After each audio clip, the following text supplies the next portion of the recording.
Agradeço ao Projeto Métricas, à FAPESP, por essa oportunidade. Eu queria falar brevemente, antes de nós começarmos o workshop, uma introdução, né? Como o professor Jacques falou, eu sou atualmente membro do Conselho Consultivo da Associação Brasileira de Gestores de Pesquisa e meu day job, eu sou gerente do Núcleo de Apoio ao Pesquisador do Instituto Israelita de Ensino e Pesquisa Albert Einstein. Eu queria falar brevemente para vocês o significado de gestão ou administração da pesquisa, que são todos os processos administrativos, financeiros, gerenciais e estratégicos, como esse, de avaliação de pesquisa, que envolvam as atividades de suporte à pesquisa científica, acadêmica e inovação também. Brevemente, por que nós estamos hoje falando de Research Evaluation? A área de gestão da pesquisa, nós podemos considerar como uma grande área de conhecimento, onde nós possamos encontrar algumas linhas de pesquisa.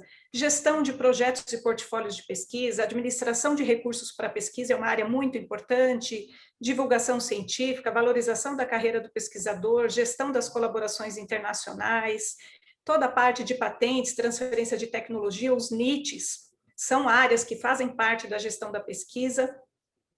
Toda a parte de indicadores científicos, métricas, o research assessment, né? Integridade científica, e para quem é da área da saúde, a questão dos aspectos regulatórios para quem faz pesquisa clínica. Tudo isso é importante e são assuntos dentro deste grande guarda-chuva chamado gestão da pesquisa. Eu gostaria de falar para vocês sobre a Associação Brasileira de Gestores de Pesquisa. Nós chamamos de Brahma porque nós fazemos parte de uma associação internacional e nós temos que ter um acrônimo que pudesse fazer mais sentido para essa associação internacional, por isso nós nos chamamos, né, Brazilian Research Administration and Management Association. Então, nós estamos desde 2013 tentando mudar um pouco essa cultura de gestão de pesquisa no Brasil, que ainda é tão incipiente, muitos administradores e gestores de pesquisa ainda não conseguem se reconhecer como tal. A gestão da pesquisa, ela perpetua desde dos aspectos operacionais, como os táticos e os estratégicos. Então, é muito importante essa audiência que está aqui hoje nesse curso deste projeto, métricas do professor Jacques, da FAPESP, que tenham ciência desta associação. Eu estou no slide, vocês podem ver o link do nosso site, eu gostaria muito que vocês pudessem fazer parte, porque nós estamos justamente tentando construir esse networking com todos os administradores do Brasil. O termo gestor soa um pouco estranho, muitas pessoas acham que são só aqueles que têm cargos de gestão, mas não é só isso. Todas as pessoas que atuam nos bastidores da administração da pesquisa no país são gestores de pesquisa. E a Brahma faz parte do INORMS, que é a Sociedade Internacional, né, de Network de todas as associações do mundo. Tá? Esses aqui são os objetivos do INORMS, e como um dos objetivos do INORMS é justamente internacionalizar este corpo de conhecimento, um dos subgrupos do INORMS é o grupo de avaliação da pesquisa. Saying that, I will start talking in English right now. So everyone, thank you so much for being here today. Thank you for your virtual presence at 5 stages for doing evaluation responsible scope. And this workshop is part of the Research Evaluation Working Group initiatives shared by Dr. Elizabeth Gadd, who is our presenter today. Elizabeth is the champion of the UK Association of Research Managers and Administrators, Research Evaluation Special Interest Group. She founded and chairs the Lis Bibliometricus Forum and the Bibliomagician blog. She has a PhD in copyright and scholarly communication and does research into publishes blogs and speaks on topics relating to research evaluation, bibliometrics, right issues, and open access. By day, she works as the research policy manager at Loughborough University in UK. So Lizzie, thank you so much again for your presence today, and the virtual floor is yours. Thank you. Thank you so much, Aline, and thank you all so much for having me here today. I'm just sharing my screen and I'm hoping you can see that. I'm just going to start a slideshow. So I'm hoping you can all see my slides. So yes, a very good morning to you, and a good afternoon from me from a very spring-like UK. I'm here, as Aline has eloquently introduced. Oops. I think it's going to start automatically rolling on. Forgive me if it keeps rolling on automatically. So I'm here to talk about some of the work that we've done under the guise of the INORMS Research Evaluation Working Group to develop a tool for evaluating research responsibly called a Scope. And this is who we are. We are a group of 12 research managers from around the world, 12 international research management societies. And our remit was to really explore how we can ensure that research evaluation is meaningful, responsible, and effective. And you can see that the Brahma, that Aline has just been talking about, is represented by her good self. So, oops. Scope that I'm going to be introducing to you today is a 5-stage process for evaluating responsibly. And we are now in the process of workshopping Scope in different research evaluation settings to both develop this model, but also to write some case studies to help others who might want to actually apply this approach to actually running responsible research evaluations in their organizations. So let's go through the Scope model. So the S of Scope stands for start with what you value. So it's to start with what you value about the thing that you're evaluating. And it sounds obvious, but all too often we don't start our evaluations here. We either start with what other people value, i.e. university rankers or funders, or we start with historical values, which might have had some meaning 30 or 50 years ago before we understood what the consequences were of those particular values. And I think it's always worth asking ourselves, when did we last review our recruitment, promotion and tenure criteria, etc.? What has changed in the last 30, 50 years? And of course, the other thing that we do here is to start with the data that we have available to us and to work backwards. This is called the streetlight effect, as illustrated by this cartoon. Where did you lose your wallet?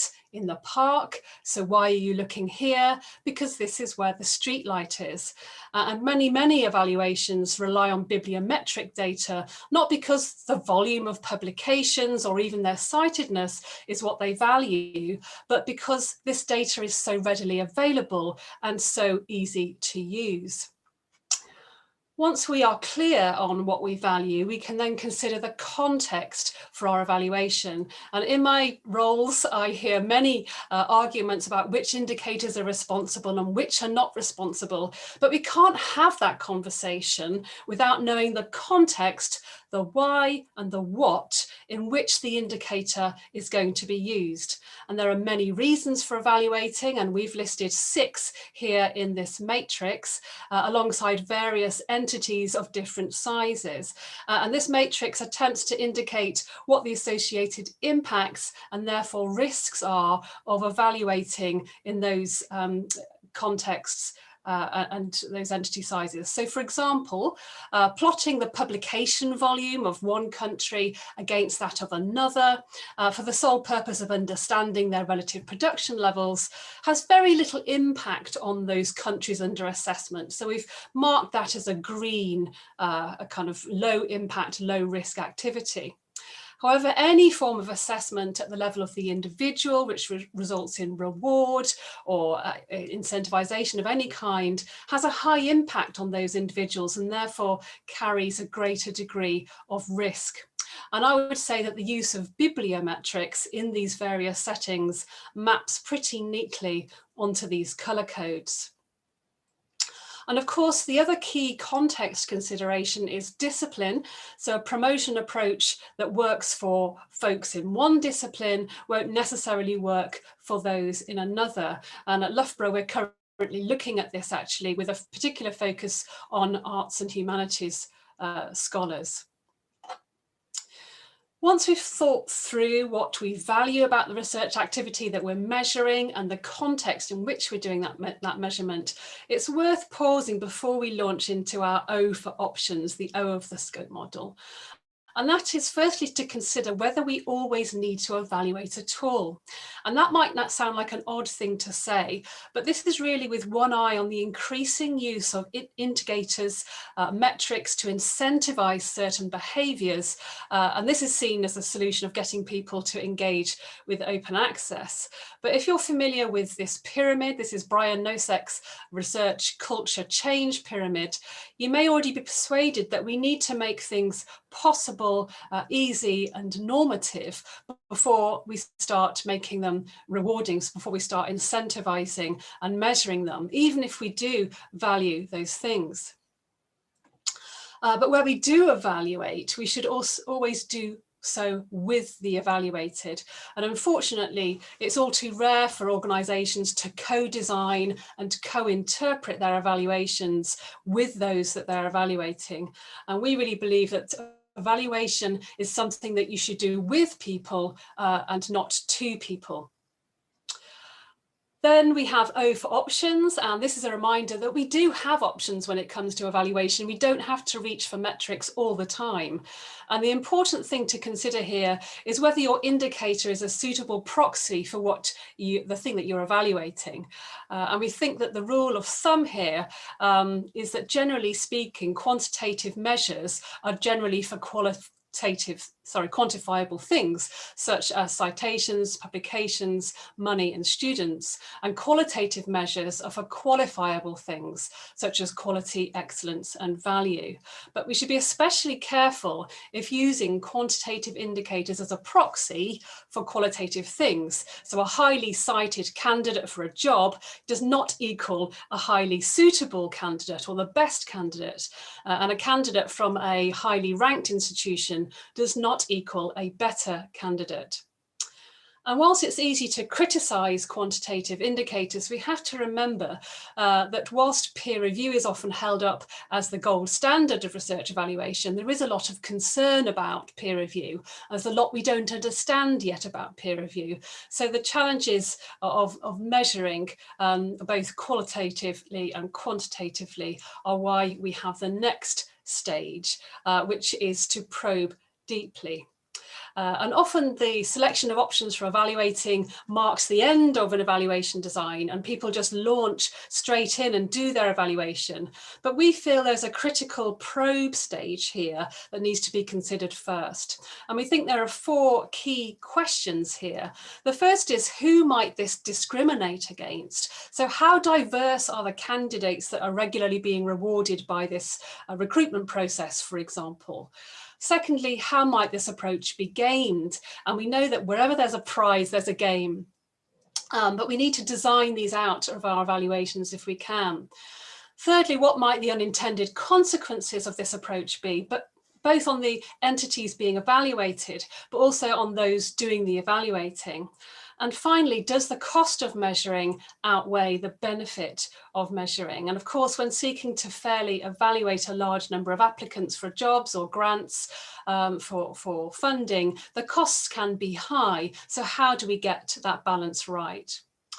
And then the final letter of scope, E, is for evaluating your evaluation. And whilst we present scope as a kind of linear step-by-step process, in reality, it is, of course, a very iterative process. So that's scope in brief. That's the process that we are advocating.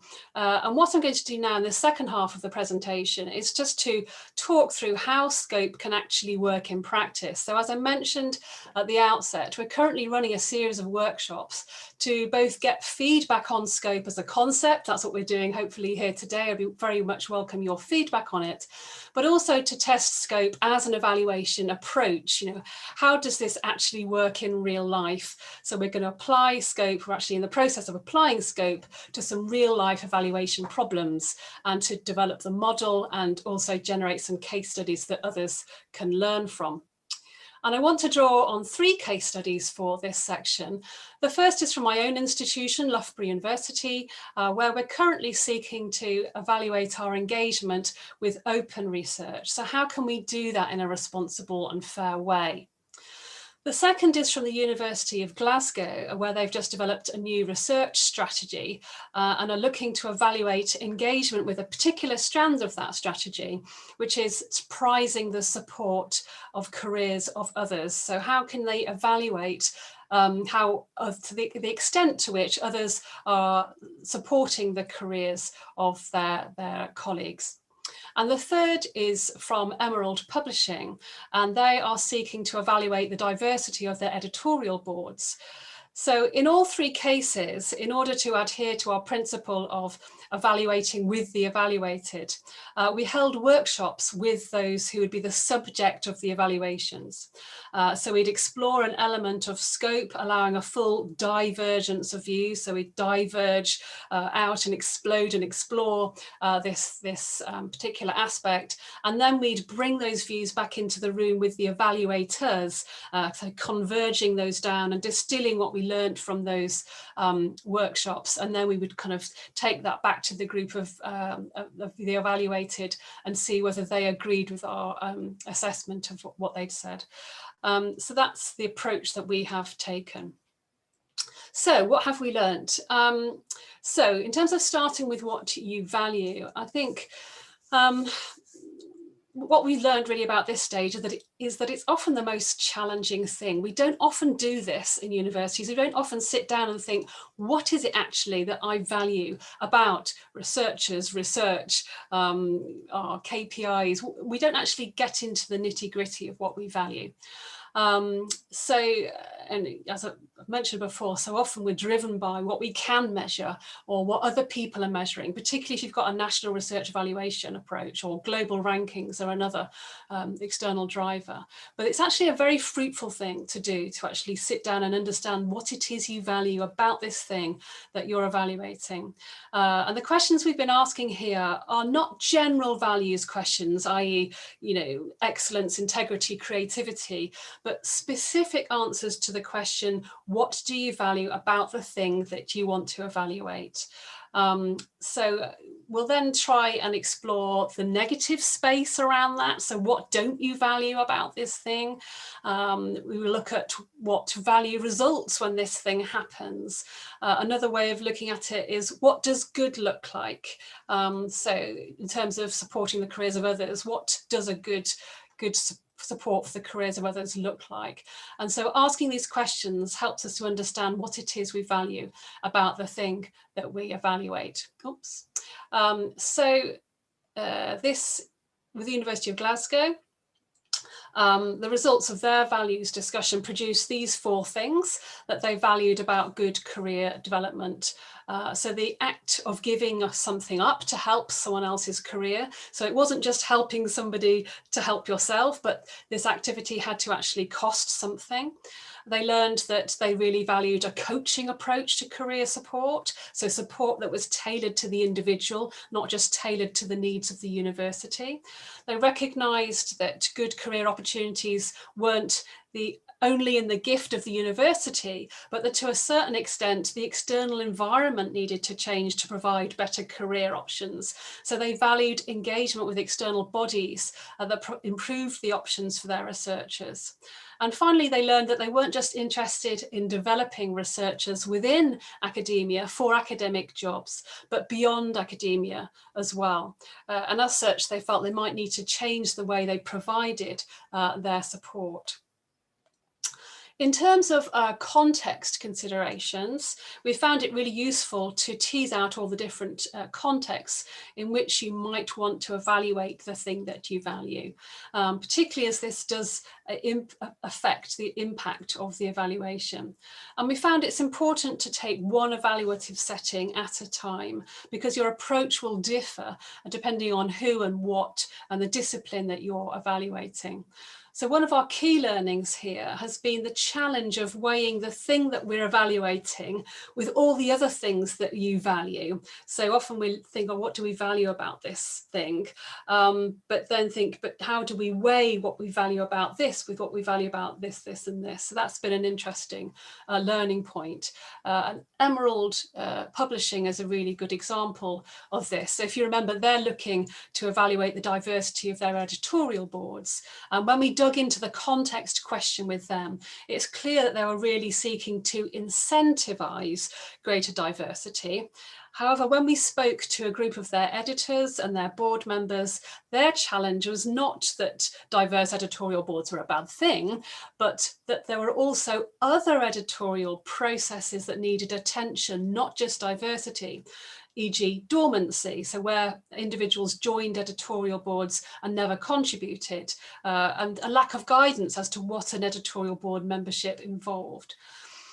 Because this was an evaluate to incentivize question, we offered the challenge, should they actually be evaluating this at all, or simply enabling greater diversity? And I must say, I was expecting them to say, actually, we should just be enabling this, not evaluating it. But they did think that both was necessary. And interestingly, one of their values findings was that it wasn't ultimately diversity that they sought to evaluate or enable, but a commitment to diversity. So that was important to understand. Because obviously that completely changes how you evaluate it. If you're looking to evaluate diversity, you look at the membership of your editorial board. If you're looking to evaluate a commitment to diversity, then you need to look at your editors.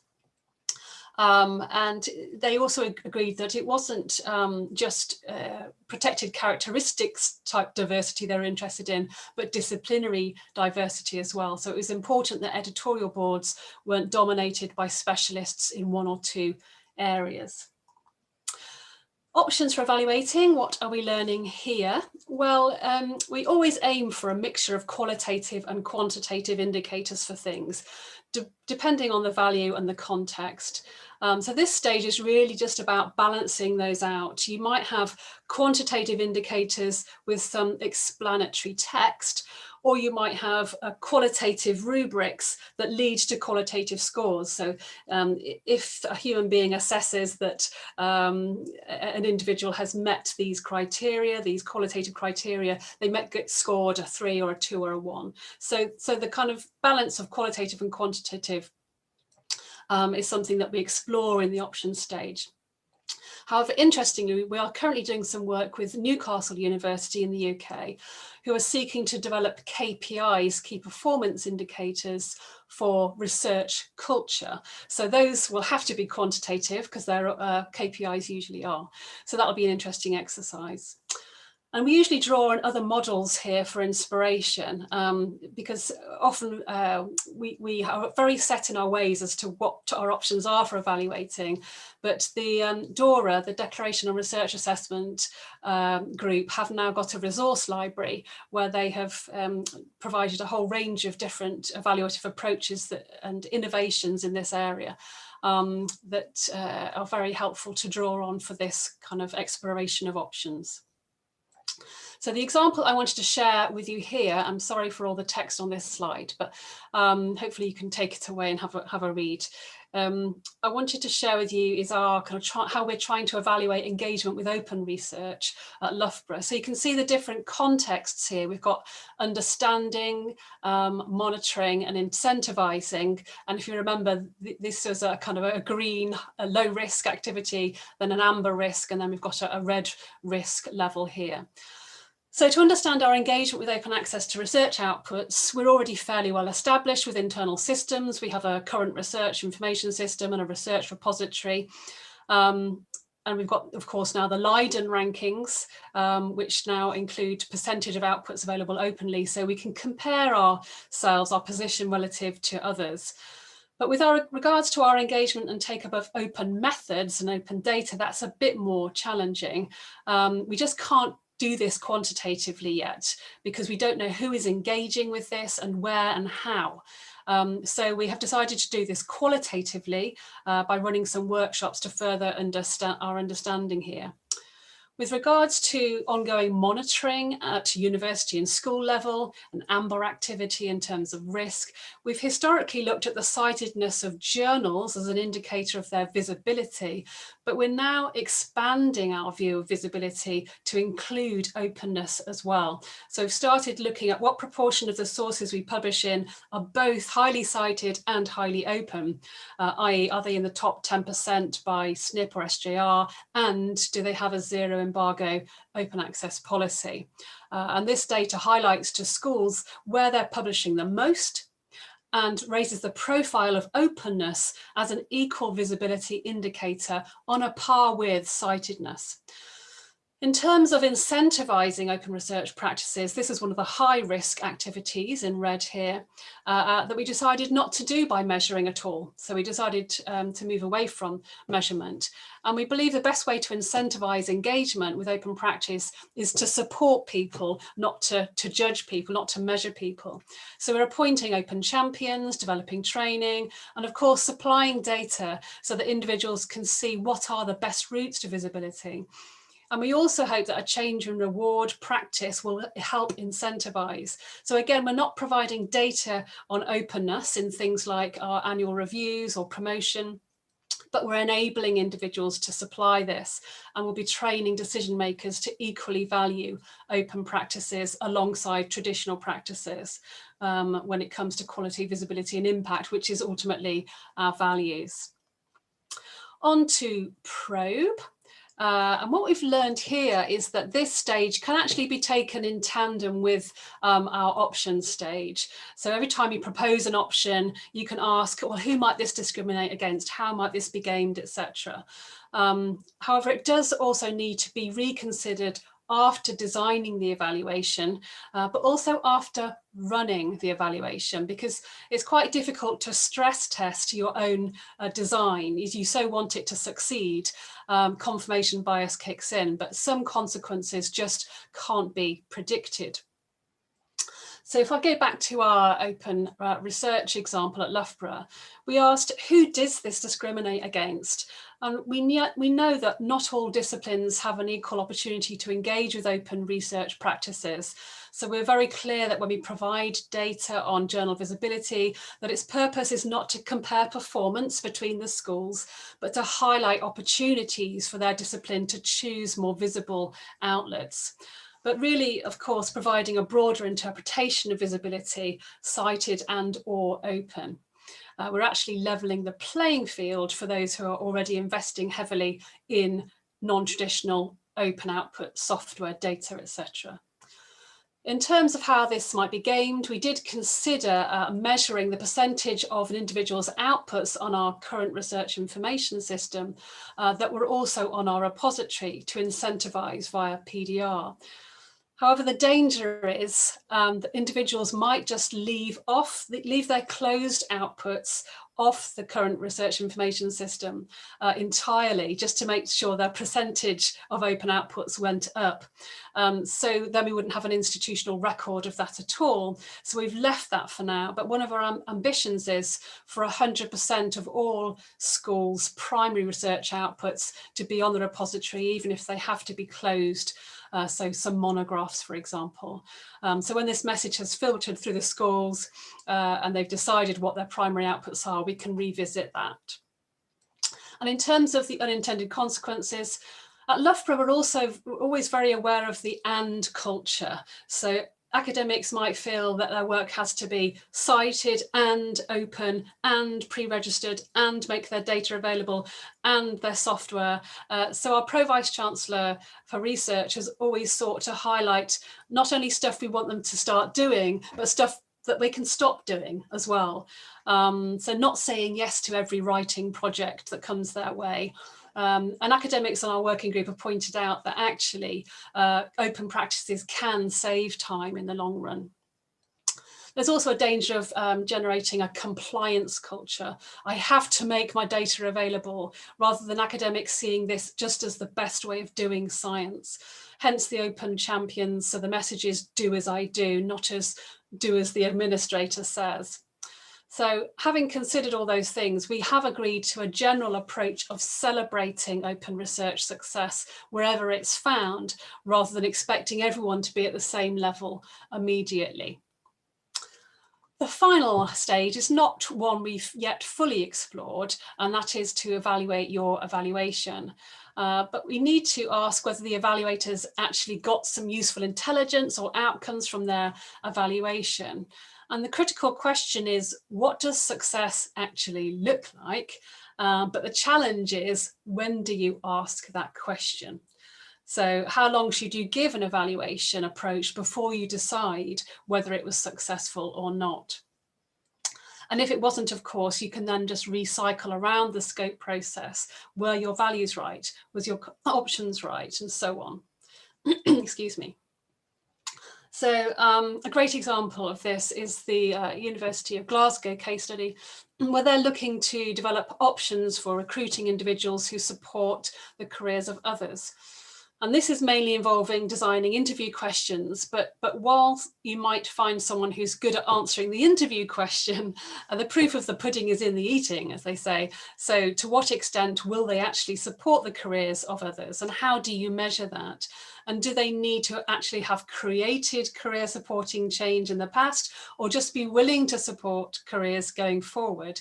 So leading all sorts of philosophical questions around whether the institutional act of caring about supporting the careers of others is enough to stimulate that change in staff. So we've yet to bottom all of this out, but watch this space for developments.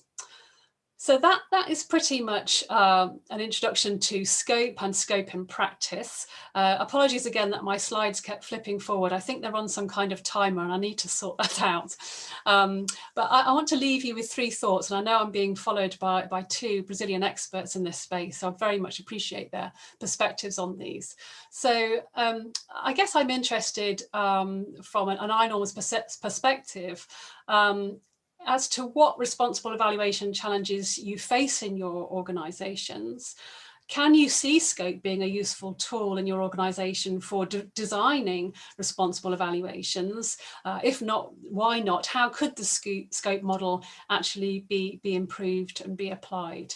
So that is the end of my presentation. Thank you very much for your time. I'll stop sharing my screen and I'm going to hand over now, I think, to, I believe it's Renato.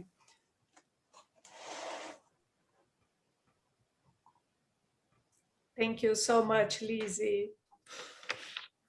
So you are following this workshop now with Professor Renato Pedrosa, who will highlight a few points related to evaluation in Brazilian higher education system of the state of São Paulo. Professor Renato, the floor is yours. Can you hear me? Yes, it's clear. Okay. Thank you. Well, thanks for the beautiful presentation by Liz. I think she has put a challenge for all of us to think about this way of developing evaluation, always thinking of this, the context, internal, the institutional context. But of course, I think one point that we have to deal anywhere, and in particular in Brazil, here in São Paulo, or the larger system in other states in the federal system, is that the issue of external drivers. I'll focus on the first stage. I'll be very humble here. So the first stage mentions about what you value, and you should start with the internal aspects, not what others value, and also the issue with available data sources, so the streetlight effect. So, but I think that because this first stage or principle, I think it sets up the stage for everything else. I say that, and you see that even though I'm not going to mention explicitly other stages, I will actually talk about them while I'll discuss this one. So the S of scope, start with what you value. So the issue I see here is regarding internalization of external drivers and the issue of available data that comes with that. Okay, so it's both related. So in a sense, when we are discussing what we value, we are always limited by what the external stakeholders see as relevant. So many times our autonomy to develop an evaluation is kind of limited by the external point of view related especially to government or funding agencies. I'm not talking about rankings and so on. I'm thinking more about relevant stakeholders to the functioning of the university, in particular of research. So the first point is that institutional autonomy, which is broader than just academic autonomy. I'm talking about governance, about funding, etc., dealing with the using fundings, allocating fundings, funding. The autonomy allows for the use of internal drivers and is enhanced by their use. This is the first point. So if you can, if you have enough institutional autonomy to develop your evaluation, and I say, of course, anyone can develop an evaluation, but one that has consequences. So if you can use the internal drivers, and you enhance your autonomy. It also allows for a proper mission-oriented evaluation system. So this is very important that you have very different types of institutions, and then you sometimes what's good for one is totally irrelevant for the other. And the thing is that sometimes what's coming from outside, again, hampers the ability of an institution to keep the evaluation related, coherent to the mission of the institution. Okay. The third thing is the autonomy allows for evaluation system to go beyond available data, which is related to this first stage. But then comes something that I think is a bit complicated, and it's very clear in Brazil, is that research-intensive institutions enjoy much more autonomy, have more freedom to do these things. They can go beyond available data, they can develop their evaluation and so on, because in general, they have already been considered good enough by stakeholders in many senses. And so they are also able to develop more responsible evaluation processes, which is the objective of scope. And this has a consequence that is well known, is that in a system like Brazil, either state or national, you have academic drift occurring all the time towards research-oriented institutions. I know that academic drift is a very old theme in higher education studies, so I'm not going to go on that. And some countries have developed different systems that have different types of institutions with different missions very well, and some have not, which I think is the case of Brazil. So in Brazil, still many institutions look up to University of São Paulo, to the Catholic University of Rio, and to other institutions, to the Federal University of Rio de Janeiro as models, because they have this status that gives them much more autonomy than they enjoy. So they want to have that. So in this sense, the evaluation sometimes will be actually limited by the external drivers. And so I'll talk a little bit now specifically about Brazil and a couple of aspects. The first one is the evaluation of research and postgraduate education performed by CAPES, which is the national funding agency of graduate education, postgraduate education, which actually has been using for almost 40 years now criteria based on publications, on bibliometrics. And this has worked well up to a point for the publics.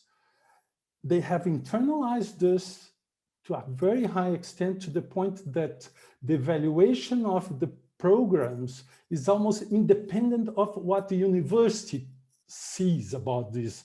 Of course, the university likes when they get a high grade by CAPES, but they are not actually participating in the process, because this is almost done directly between the program, like a program in physics or a program in sociology, and CAPES. So there is no actual participation by the institution in this process in the end. There's some, but and the money also comes in the way by means of scholarships and other funds directly to the program and not the university. So this kind of distorts the institutional objectives and an institutional evaluation of research, because it's so much linked to a postgraduate education. And this also is related to a normative aspect, which I think hasn't been mentioned, is that this accreditation authorization of programs is related to performance and to some aspects which are measured by external standards and not. So even if a program wants to go beyond what CAPES does, in the end, most of their debate, internal debate in programs is has the campus model as some sort of reference. So I think I'll stop here, because I think there will be more discussion on this, and I don't want to, I'm already going over time. So I think the main point I want to bring is this, how external drivers are internalized in the case of Brazil in so many ways, in particular in this one, but there are others, and which are the universities and the institutions and the institutes that develop, especially research and graduate education, somehow are tied up to this model. And I think this, in some cases, causes some kind of accommodation, because they are doing well, especially the ones that do better, we are doing good enough. So I go beyond this. And this, I think, hampers development of a model, like you said, you mentioned and exposed it, which I think is very interesting. So I'll stop here. Thank you. Thank you, Professor Renato. Lizzie, I will left your comments after Professor Aluisio, okay? So now you are going to hear Professor Aluisio Segurado, who will present his view on research evaluation and share his experience regarding EGIDA at USP. Professor, thank you.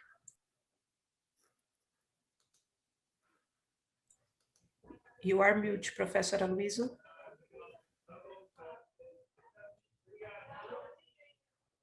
So good afternoon. First of all, I would like to congratulate Lizzie for the excellent presentation and for the insightful comments that really inspire us to go much beyond and dive into the prospect and the potential of this tool.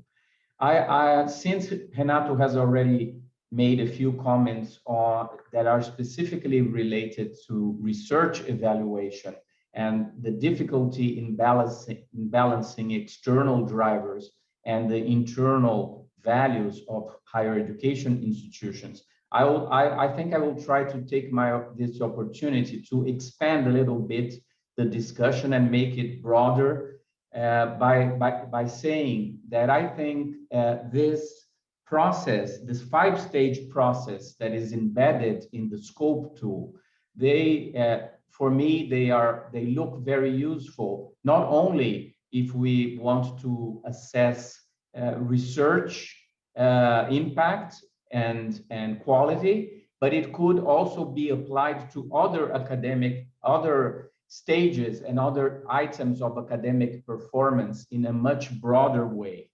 And not only for research outputs, but also for other very relevant academic missions. It's very important to set the background for institutions to really develop and being able to assess performance and quality, not being driven exclusively by external drivers, but having the opportunities to develop their own method based on the institution characteristics, mission, and values. And of course, a very important aspect that was mentioned in your presentation is the need that really struck me, is the need to give voice to the evaluated and try to bring them on board to gain effectiveness in the process, not only by having an alignment of all the different sectors and a real understanding of the need to evaluate and the actual purpose of the evaluation, but also by giving them a sense of belonging into the process as a whole, as co-actors in the development of all the steps that go along the pathway. And another interesting aspect I would like to highlight from your presentation is the need to be very keen in trying to filter and identifying the unintended outcomes of the evaluation process. Because everybody, when we go in this process, we only have what our final outcomes that were imagined as resulting from the full process, but many times we will eventually realize there are adverse effects, as if I could use the word, in the process that were not even ever imagined of. So this is very important. Let me just put all these highlights into perspective in what we are presently doing at the University of Sao Paulo. First of all, I think it was a very innovative decision of our management to create an institutional research office, and that was in June 2018. The University of Sao Paulo was the very first Brazilian higher education institution to create such a unit, which is an intelligence unit that has a number of tasks that are really relevant for the administration of the university. And these are being responsible for the interaction with the academic ranking consultancies, with the critical view of what they assess and what their results really mean in comparison with the benchmarking they provide, but also being charged to act as the internal to act as the communicator of the real meaning of these evaluation processes for the internal academic community, highlighting the limitations of the different methodologies and the real meaning of the results they release, and also as being in charge of the interaction with the external stakeholders, particularly at the time we are living now, when we are facing a very strong opposition from governments and from the general public in a context of devaluation of higher education in general, of scientific, the role of science, and therefore it's in a time of economic recession that was worsened by the COVID-19 pandemic. It's very hard for institutions now to keep trying to showcase their real value and to justify the investments, the public investments that is made to sustain them. So having someone who can translate academic data into a message to be conveyed to the internal community and to the external stakeholders become crucial for the survival, I would say, of the system, the way it was put up for us. And a final point is that we should not only showcase our accomplishments and feedback the university management to help them and facilitate their decision-making process in managing the university, but we are trying to serve as a laboratory to really advance and contribute to the improvement of indicators. So working on the currently used, traditionally used KPIs, but also giving voice to the experts of different areas, trying to develop new indicators that can actually be meaningful to them and really accurate enough to translate what they would like to measure. In this last example, I would like to give you a few examples of the task forces we have been working with, using your methodology of listening to them and having them brought on board to really help us identify what should be measured and what indicators are really meaningful. One of these was related to the academic museums.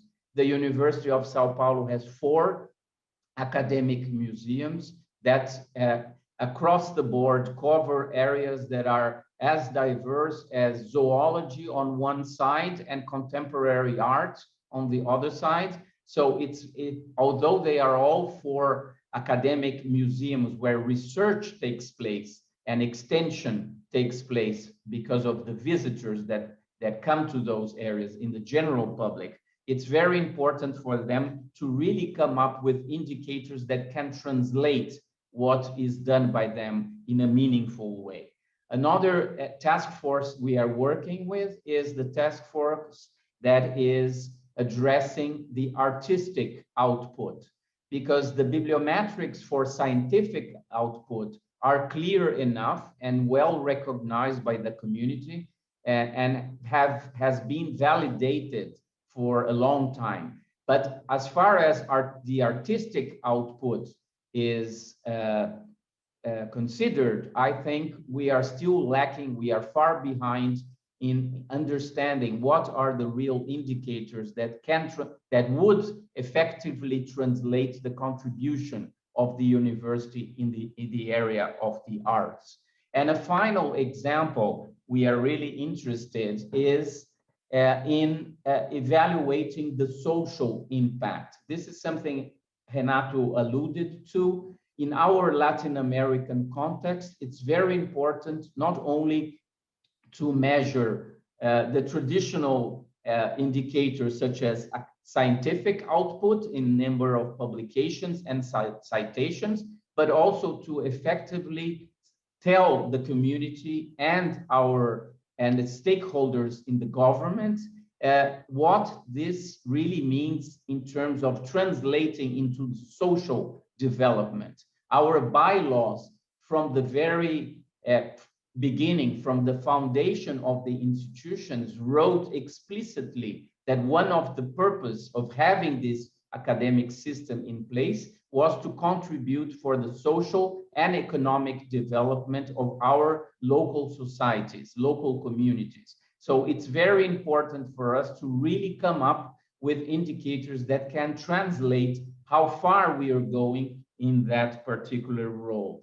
And we are taking the United Nations 2030 agenda as a framework, the Sustainable Development Goals, because we really believe they are very cross-cutting in different areas and dimensions, and so that we can really set a point in assessing progress towards environmental development, but we can also go for social development and to the mitigation of inequalities. We live in a country that is among the most unequal countries in the world. So we understand this is part of our role as academic institutions. Of course, for an institutional research office to take all these responsibilities simultaneously might seem very ambitious. So I think your tool is also very useful for us to start to help us develop and establish our research agenda, to set up the priorities. So what are the evaluation questions that we should tackle with right away because of their urgent need, and which are those that can be planned to be worked with in the middle term or in the long term. So it's very important for us to organize the work we are trying to bring to the university governance in terms of setting up this prioritized research agenda so that we don't get lost in the work we are doing. So I will finish here, I think, just by saying that we didn't know, we haven't been introduced to your methodological tool before, but I think the way we have set up the work of the Institutional Research Office to one extent or another has followed your suggestions. And I think we can now systematize this in a larger perspective, trying to organize our work in order to enhance our effectiveness. Thank you again. Thank you, Professor Aluisio. So, Lizzie, do you like to give some comments about the talk of Professor Renato and Professor Aluisio? Yes, thank you so much for your fascinating and erudite comments and observations. I've learned a lot about the Brazilian research evaluation culture from listening to you, and it's obviously we see the world through our own experience and our own lens. That's the beauty of the INORMS Research Evaluation Group, is that we have more than just one perspective, but still you talking about the kind of the relative lack of autonomy that you might have to develop your own internal drivers for research evaluation was an interesting one, coming from a country where we have a very high level of autonomy, but we don't always use it, I must say. In the UK, we don't always use the autonomy that we have. We are very much motivated by the research excellence framework, by rankings, and so on. And I suppose the question that surfaced as I was listening to you talk, Professor Pedrosa, is to what extent you felt you could lobby for change in the evaluative mechanisms that you are subject to. And I suppose the question that I would use to do that lobbying would be around, how is this actually ultimately serving Brazil, and how, to what extent is it serving Brazilian society, which is obviously what Professor Segurado just raised there. To what extent are your people being served by the indicators that you are using? What other notes do I have down here? There was some comments about the rankings and the university rankings, and something I didn't mention in my presentation is the INORMS Research Evaluation Group have also done some work around rating the rankings. So we've developed a mechanism by which we can rate the university rankers according to various community source criteria around good governance. Do they measure what matters? Are they rigorous? And so on. And we use that ranker rating methodology to assess 6 of the major university rankers, and they all fell short. And the ones that are used most heavily in order to kind of inform funding decisions or inform students' decisions where to study, etc., they fell the most short of our criteria. And I'm currently writing something at the moment around. There's been a lot of critique over the years of the university rankings. We've got 2 decades worth of critique. We all know what the problems are, but how do you actually engender change? And our ratings were intended to motivate some change, but we've not had a lot of response from the rankers. So how can we engender change in that space?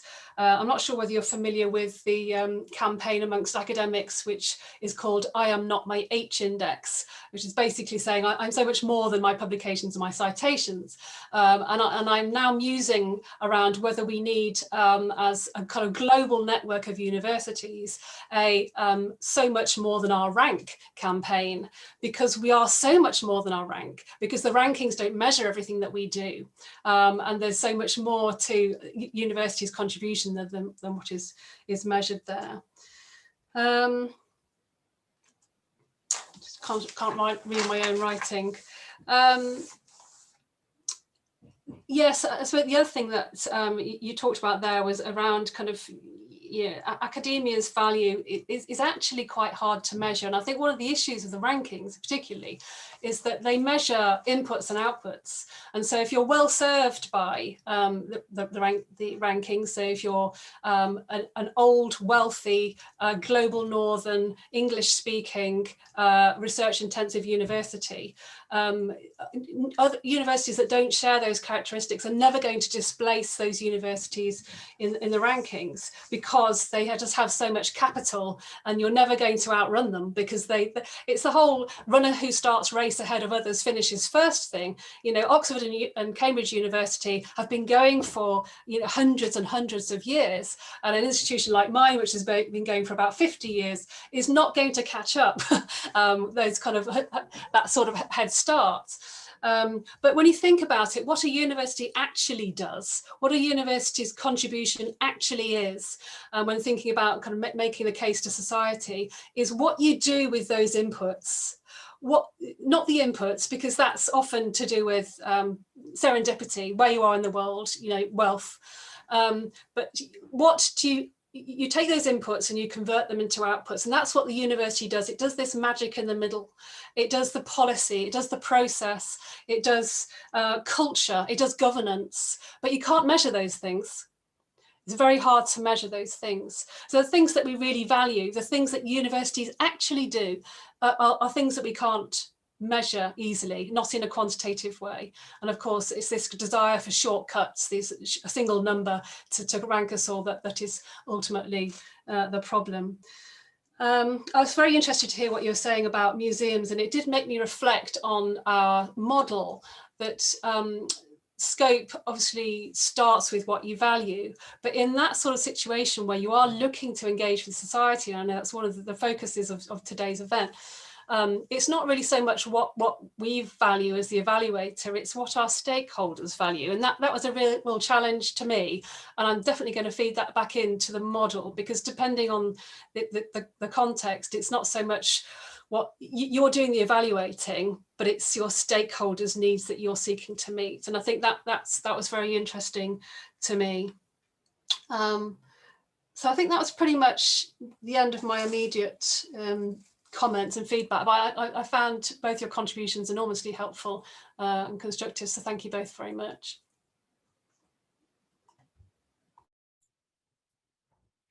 Thank you, Lizzie.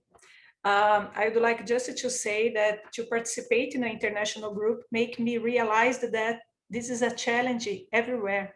It's not a Brazilian challenge, but it's also a universal challenge to responsible research assessment.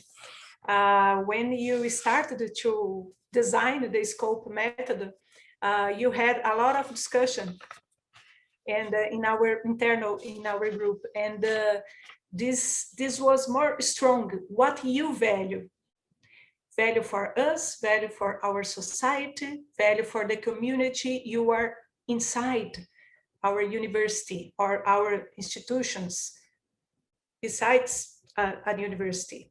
So, and this can be not adapted. It's not a statical framework. The scope is something that can be used in a hospital. Like me, I work in a research institute in a hospital, and you are doing a kind of research assessment based on scope. What we value, what value for our patients. This is very, very important. Lizzie, before you go for some questions, would you like to add something? No, just to reiterate what you've said, Aline, it's been enormously constructive, kind of comparing notes, and I thought that there would be perhaps a lot more differences than there actually were. As you say, that we alighted on our two focuses for the research evaluation working group very easily. It was almost unanimous that we were going to be looking at the rankings and looking at really kind of, we started off by thinking about how we can engage with senior managers and get them to think more responsibly about research evaluation, which is where scope came from. But it was very clear that we're all facing the same issues because scholarship is global. So perhaps we shouldn't be surprised about that. But yes, share your positive experience really of working with this group. After that, I will put in our chat the link for our website, and there is some material, not only about senior managers, but also for rankers and some discussions, some papers about it. So I think it will be useful for everyone here in this audience today. So let's go for our first question. Actually, there were two questions sent by Giovanna. One of them was already answered. And she asked Lizzie if scope cases were retrospective evaluations. Are you planning in testing it as a prospective approach? I suppose that would increase the data availability, although the risk of gaming increases.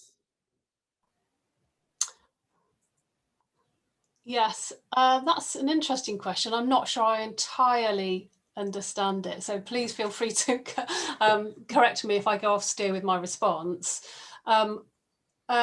Scope can be used as a retrospective, an evaluation of an existing evaluation.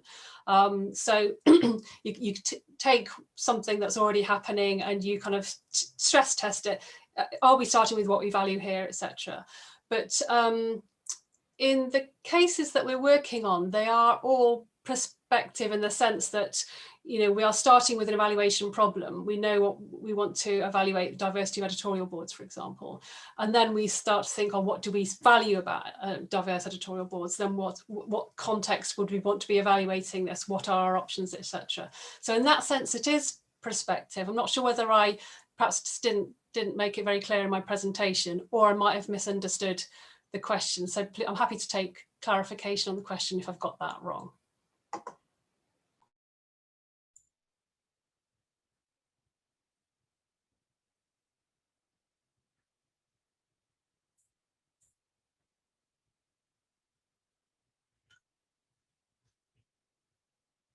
Okay.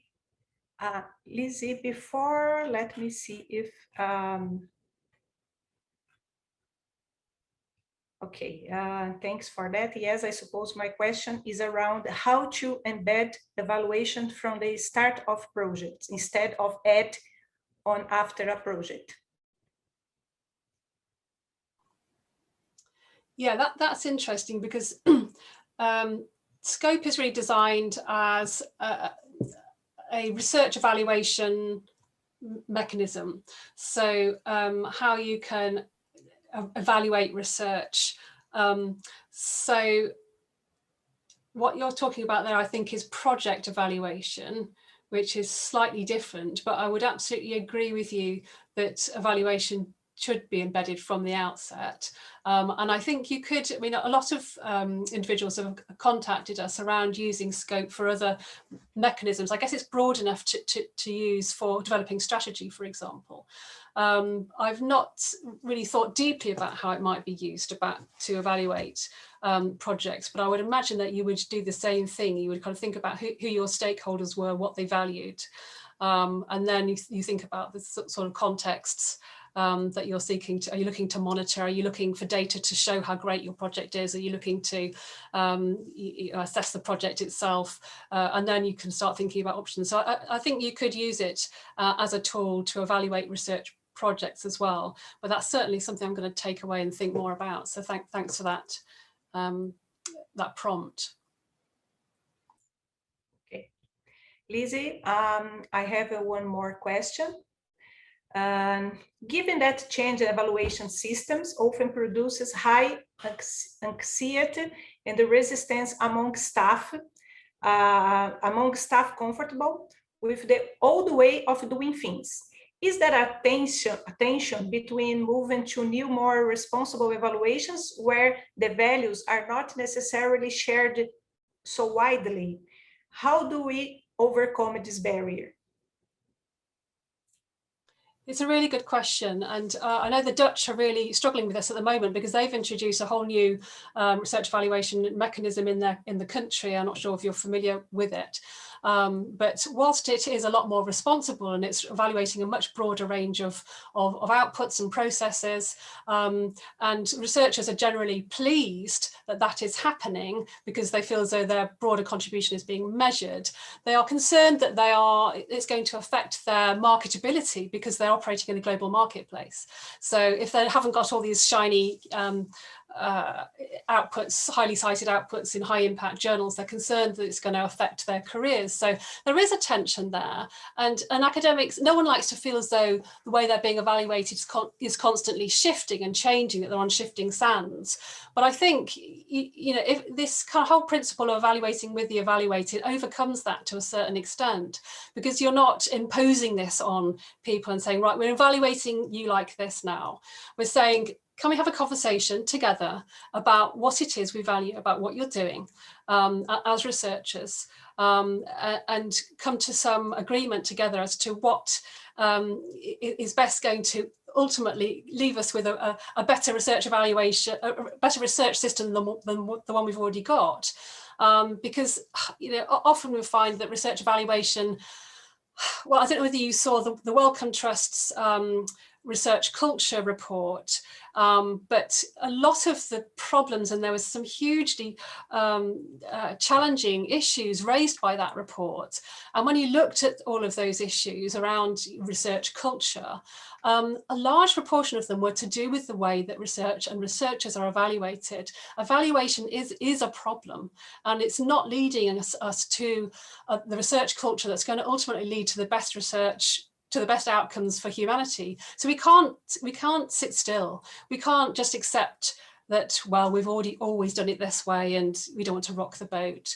We do need to kind of sensitively, hand in hand, challenge the way that our research and researchers are evaluated, because it's not doing them any good ultimately, or society any good. It's not measuring the right things in many cases. So it is something that we do need to address, but it's not something that we need to keep on addressing. You know, we're not going to change the evaluation approach every single year, but we can move together towards a better way of evaluating research, at least to better outcomes. Thank you, Lizzie. Before you are in a few minutes going to the end, to the final remarks of who is going to be by Professor Aluisio Segurado, Lizzie, but we have a few minutes to answer a last question. This is from Jackson Bittencourt. He asked, Lizzie, many years ago, when the academic system and stakeholders decided to take the evaluation system using metrics, just after that, the things began to change. Right now, it's going to take some time to change or to add the values of scope. How do you feel or sense about that? I guess it's not a Brazilian problem only. Yes, it's not. It's not a Brazilian problem, no, it's a global problem, and it is going to take time, but we are seeing shifts. So we've had the metric tide report with DORA's kind of growing in followers in signatories. The Leiden Manifesto is growing in signatories. The Global Research Council recently had a satellite event on responsible research assessment. It's going to form a major theme at the next Global Research Council conference, the main conference in 2021. So the world is changing. It's going to change at the pace that academia always changes, and unfortunately, unless you are in a small kind of relatively independent nation like the Netherlands, I suppose. But I don't think we should worry so much about the time that it's going to take, just that we're on the right path and we're moving down it. I'm not too concerned about that. And I think, yeah, I've written about research evaluation food chain, the fact that we've got researchers at the bottom, and they publish in high impact journals because their universities assess them on publishing in high impact journals, but the universities assess the researchers on high impact journals because they themselves are assessed on high impact journals by funders and by governments, and funders and governments are themselves assessed by university rankings. You know, some countries are more concerned about about this than others. And then we've got, you know, our sunshine in the kind of ecosystem is the data providers. You've got the SciVals, the insights of this world, who are providing data that kind of keeps this system alive. And so changing research evaluation it's very hard to do, because the question is, where do you start with that? Do you start with, you can't really blame researchers for their behaviours when they are being assessed by universities, but you can't blame them because they're being assessed, you know, and so it goes on. So where do you start with that? And I think we're going to have to use a multi-pronged approach. You know, individual researchers are protesting, research councils and research funders are now starting to think more carefully about this. Governments are thinking more about, you know, research impact, real world impact, as opposed to just academic impact. So the world is changing, and we are thinking more carefully about what it is we value about research. And so I think we will eventually collectively get there, but it does need to be a collective activity, which is why the INOMS Research Evaluation Working Group is so great, because we are, I think to change research evaluation on a global scale, it needs a global collective, and that's what we are. So yeah, I think that's probably my response to that question. For sure. Lizzie, thank you so much again for your generosity in giving us a bit of this important method to evaluate responsible our research here in Brazil. I'd like to pass the words for Professor Renato and Professor Aluisio, who will finish this workshop until 3:30. Thank you.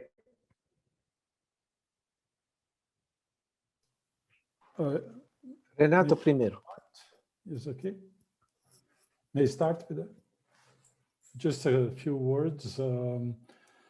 First, I like to make a short comment on Segurado's remark about society's questioning of public funding that goes apparently to non-useful research. There is always this talk about so much money is going to research, and the universities are disconnected from the real world. And now this year, with the past year with the pandemic, this has become even more the talk of so many people, both general public, both government officials, and so on. I'd like to remind people that there is good data showing how the Brazilian response to Zika 4 or 5 years ago was spectacular, both in scientific terms and in the health authorities' response. Actually, from there to now, there has been a lot of difference, especially regarding authorities, the health authorities' responses. So we are suffering from a tremendous pressure on the system. With the complaint is that, well, universities have not done what they should, etc. But actually, anything that is being done positively is a result of higher education, of trained people that go to the research institutes where they help develop vaccines and so on. And people keep talking the right things about how to deal with the thing, but the authorities have a big issue following scientists. It's complicated and very difficult. And about Liz, you mentioned this thing about that universities, Brazilian universities may not have the same level of autonomy. I don't think that's the issue. It's like you said, we have the autonomy, but we don't do it. And I'd like to raise an issue that the point is maybe not that we are not looking from our point of view, delivering our point of view, is that we are not listening to the society's point of view, what they want to, because we are doing what they want, but we are not telling them that we are doing what they want. We have this enormous difficulty of telling society and stakeholders outside the universities talking about what we do that have a daily impact on their lives. We have a lot of difficulty of doing that. We forget that because sometimes we only value what we traditionally have valued, which is publications, citations, going to congresses and this and that, recognition, Nobel Prizes, field medal prizes, and so on. And so we are somewhat closed on our internal values, which maybe we should question some of them and really listen to what society is asking for. And then we maybe develop some indicators. We can, I think it's not so difficult as it seems in some cases, to telling society about what we are doing that is having a tremendous impact on their daily lives. Thank you.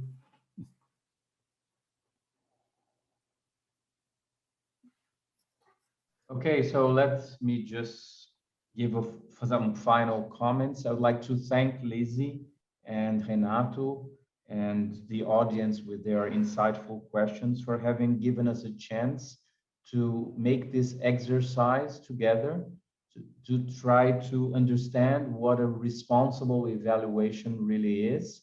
And that will demand that we clearly define what we need to evaluate, what is the purpose of evaluating what we would like to evaluate, and also of understanding the challenge that it will always be there in terms of coming to a balance between the external demands and drivers that really require us to go for evaluation, and the institutional priorities that are aligned with our mission and with our characteristics and internal values.